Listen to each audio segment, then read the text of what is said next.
ഒരു അപ്പം വന്നിട്ട് കൊച്ചിനോട് പറയുന്നുണ്ട്, നീയൊക്കെ ഇങ്ങനെ നടന്നോ, നിൻ്റെയൊക്കെ പ്രായത്തിൽ നെഹ്റുവിനൊക്കെ ഒന്നാം റാങ്ക് ആയിരുന്നു ക്ലാസ്സിൽ, 1ാം റാങ്ക്, അത്രയും മാർക്ക് കിട്ടുമായിരുന്നു.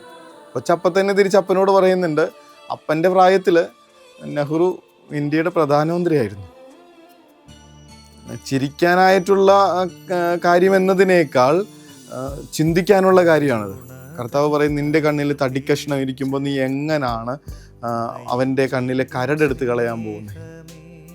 ഇങ്ങനെ എനിക്ക് തെറ്റുപറ്റിയിട്ടുണ്ടെന്ന് ഒന്ന് മനസ്സിലാക്കുക എന്നുള്ളതാണ് ഏറ്റവും ആദ്യത്തെ കാര്യം. എന്നിട്ട് അതൊന്ന് തിരുത്തി തുടങ്ങിയാൽ നമ്മൾ നമ്മുടെ മക്കളോടോ പ്രിയപ്പെട്ടവരോടോ ഒന്ന് പറഞ്ഞു കൊടുക്കേണ്ട കാര്യം പോലും ഇല്ല. തിരുത്തപ്പെട്ട എൻ്റെ ജീവിതം നോക്കി അവർ പിന്നാലെ നടന്നു തുടങ്ങും, ശരിയായിട്ടുള്ള വഴിയിലൂടെ.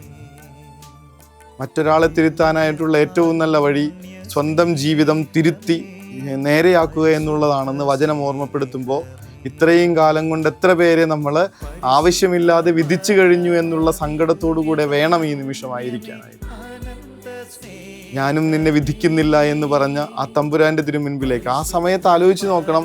ഈ ലോകത്ത് ഏത് മനുഷ്യനെയും വിധിക്കാനും മാത്രം ഹൃദയത്തിൽ നൈർമല്യമുള്ള കർത്താവാ പറയണേ, ഞാനും നിന്നെ വിധിക്കണില്ല. ആ തമ്പുരാന്റെ തിരുമുൻപിലേക്ക്, എന്നെ വിധിക്കാത്ത, വിധിവാചകങ്ങൾ ഉച്ചരിക്കരുതെന്ന് ജീവിതം കൊണ്ട് എന്നെ പഠിപ്പിച്ച ആ തമ്പുരാന്റെ മുൻപിലേക്ക്, കർത്താവെ, ആ വിശുദ്ധമായ സ്നേഹം, ഒരു വാക്കുകൊണ്ട് പോലും മറ്റുള്ളവരെ വേദനിപ്പിക്കാനോ തലകുനിച്ചിരിക്കാനോ അനുവദിക്കാത്ത വിധത്തിലുള്ള സ്നേഹം ഞങ്ങൾ ഓരോരുത്തരിലേക്കും നിറച്ചു തരണമേ. പ്രിയപ്പെട്ടവരെ, കുഞ്ഞുങ്ങളെ, മാതാപിതാക്കളെയൊക്കെ ചേർത്ത് പിടിക്കാനായിട്ടുള്ള ഒരു സ്നേഹം, ക്ഷമിക്കുന്നൊരു സ്നേഹം, സാരമില്ല എന്ന് പറയുന്ന ഒരു സ്നേഹം ഞങ്ങളുടെ കുടുംബത്തിലേക്ക് ഓരോരുത്തരിലേക്കും നിറച്ചു തരണേ, എൻ്റെ ഹൃദയത്തിലേക്ക് നിറച്ചു തരണേ എന്ന പ്രാർത്ഥനയോടുകൂടെ ആശീർവാദത്തിനായി നമുക്ക് തലകുനിക്കാം.